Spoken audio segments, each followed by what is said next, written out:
Dopamine detoxing. Yeah. So dopamine detoxing is something that apparently today my short-term working memory is off. I swear I can't. Well, yerba mate, get that in you. I can't think of any, I'm caffeinated. I can't think of any pharmacologic reason for it, but no excuses. So dopamine detox, I would have thought was not something real. It seemed kind of silly to me, actually. And I'll tell you why it seems silly and why it still seems silly, but why it may have some utility. But then Dr. Anna Lemke told me that it actually can be quite useful to take some time and space away from social media, certainly from any addictive drugs. That's the treatment for addiction, and restore those dopamine levels to baseline.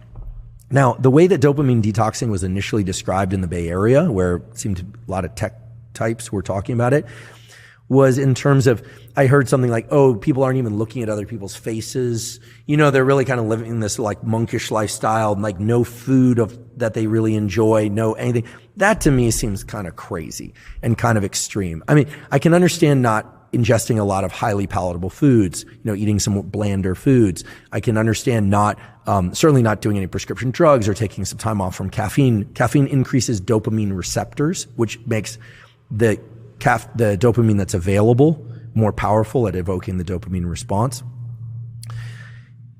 I can understand avoiding certain substances and behaviors, but the idea that you weren't going to look people in the eye because there was going to be too much dopamine, I mean, I guess it depends on who you're looking in the eye and how much their look positively arouses you. But the fact of the matter is that that's not a very rational way to think about dopamine detox. But staying out of, high intensity, highly rewarding activities, I think could be useful in terms of reestablishing that dopamine balance.